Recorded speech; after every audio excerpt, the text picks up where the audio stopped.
Yes, sir. At syempre, ang tambalang kinakiligan natin noong 90s. Marvin Agustin, Jolina Magtanga! Huwag yun naman masyadong kalakasan yung 90s. Parang may pananakit yung 90s. Eh, kuya, pwede mo po bang i-explore lang ng konti? Alam niyo po ba na yung pinakauna kong pelikula, nung 12 years old ako, pelikula niyong dalawa!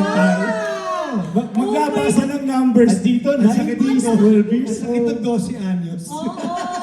At saka nung nilaunch tayo ng Papa Dogs, Oo. ilan taon ka nun? 18! Wala na rin usapang edad. Ay naman. Hello everybody! Siyempre sisingit din ako doon. Nung time ko nung high school, di ba huwag makapag-aral, mapanood ko lang kayong dalawa. Grabe high school. Ako rin. Tuwa naman. Oh, pero ang importante, walang nagbago sa mga itsura. Yes. Talaga namang even more beautiful and kalmang-kalma. Yung kitang-kita mong masasaya sa mga buhay. Oo. Ang ganda tingnan. Ito, I'm sure marami sa mga media friends natin would love to speak to you for. So, ito si Miss Pat P at si MJ.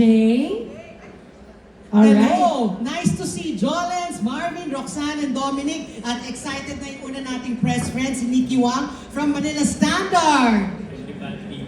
First of all, congratulations to the entire cast, and we're so happy to see Marvin and Jolina reuniting. Salamat. Thank you. Every time na magkasama kayo, laging may theme yung mga proyekto nyo eh. Best friends na kailaban, yung reunion project nyo last year, XX Lovers. This time, sa inyong reunion project sa TV, what kind of relationship ang meron sa inyong dalawa? I mean, yung character nyo. Kami ni Marvin kasi natutuwa kami na yung mga nagmahal sa amin nung 90s ay nagmamahal pa rin hanggang ngayon at may bago na.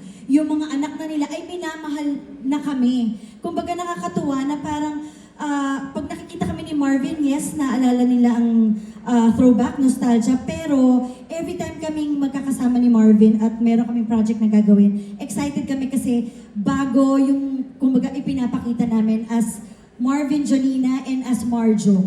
'Di ba? Parang ito, dito naman sa Mommy Guard, ay love. May love pa rin. Kasi yun naman talaga dapat ang nangingibabaw sa ating lahat. Pero syempre, sa lahat naman ng love, may conflict. So doon nila makikita yung mga conflict na mangyayari. Pero kahit ano pa yon, dapat ay maging maayos pa rin ang samahan. Diba, love team? Ganun Galing naman lang. tayo sa totoong buhay, diba? Tsaka ang galing-galing sumagot ng lab team ko. Siya yung spokesperson na ng... Sumagot ka Ayaw rin. na sumagot! Oo, kasi kompleto eh. Tsaka nasabi niya na lahat. Oo. Hindi, ganun talaga pag tumatanda, nagiging magulang. Hindi. Oo, hindi Ganon sumagot pag ka. mommy guard. Alam lahat, bibo, Wow. at mapagmahal. Mommy guard. Mommy guard. Thank you, Jolens and Marvin. Thank you. Yes, next is from Miss Janice Navida of Bulgar. Hi, Miss Janice. Ayan. So congratulations kay Marvin and Jolina na finally reunited kayo after the movie. Ito sa series naman. So my question is, isa ko syempre sa mga kinilig sa love team nyo noon. Yung mga batang 90s, di ba? Pero ito ang question ko. How do you guard your heart so not to fall in love again with each other? Love team, ikaw na yan. Ikaw naman sumagot Yan yung pinakamahirap na pinagdadaanan ko tuwing magkakatrabaho kami ni lab team. Kasi, kanina nga lang, kumakanta lang. Hirap na. Parang, buti na lang, nandyan yung mga anak namin. Ay, hindi pala ako si Mark. Ako pala si Marvin. Then, nandito yung mga anak ni Jolina. Ang cute. Hello, babies. Kasama ko yung mag-iina ko. Hoy! Wala acting na. Hindi, there, yes. We've been doing, nung nagpipictorial nga kami, tas ang cute-cute namin, ini-claim ko ang cute-cute namin. Ang cute-cute namin, tas sabi ko kay Jolina, alam mo magsisingkwenta na tayo in a few years. But, yung pagmamahalan tulad ng sinasabi ni Jolina kayo, I guess that's something na hindi mababago. Mahal na mahal namin yung isa't isa, mapa-personal man o mapatrabaho. And that's something I guess, kaya yung magic na natutuwa kami na na-enjoy nyo whenever we perform, ay nandun pa din. And we hope on this new show that we're doing for TV5, this is actually the first teleserye of Jolina here in TV5. Balakbakan po natin. Thank you. I'm actually very, very excited because I've done some works here already with TV5. So now, I'm excited to bring my love team here on TV5. Yeah. So, maraming pagmamahalan dito. Yes, may conflicts, but mangingibabaw ang pagmamahalan lagi sa atin. Ako, just to share lang, kasi natutuwa ako na syempre kapag nakikita nila yung Marvin Jolina, yung Marjo, talagang nandun yung saya sa puso nila. And syempre ayaw namin mawala yan ni Marvin.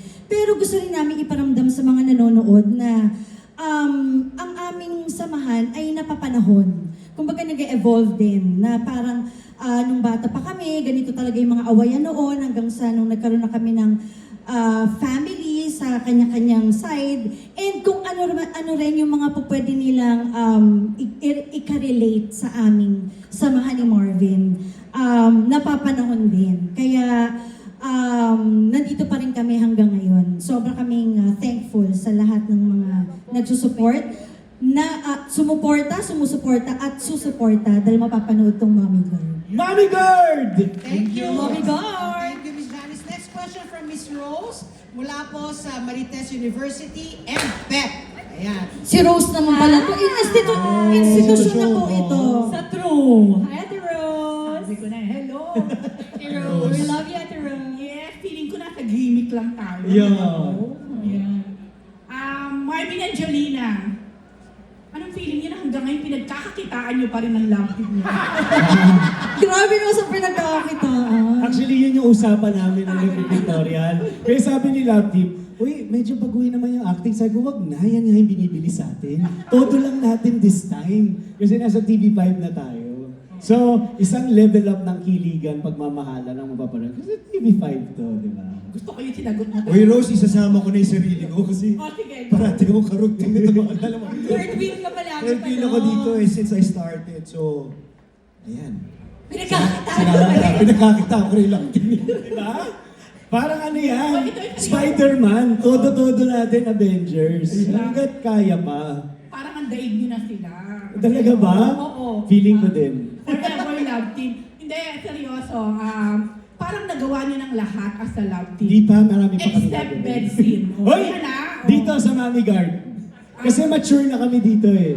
So, alaman namin. Magkwekwentuhan kami sa bed, magluluto kami sa bed. Magluluto sa bed. Siyempre. Parang Basta naman sa bed. wala naman na nasabi sa atin ganun sa story. Ako nag-script, nag-revise.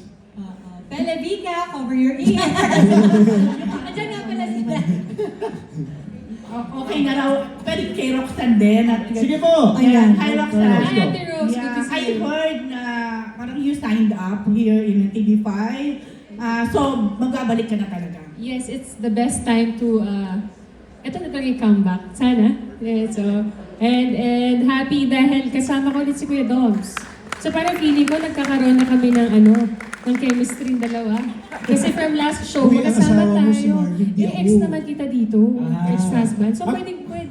Actually kami rin ni Jolina, tuwa kami kasama naman si Kuya Doms. Tuwang-tuwa talaga kami. Okay, thank you. Hi, Papa Dong. Thank you very much. Thanks, Ate Miss Rose. Rose. Next question, last question. Last question question, from yeah. Okay. Mr.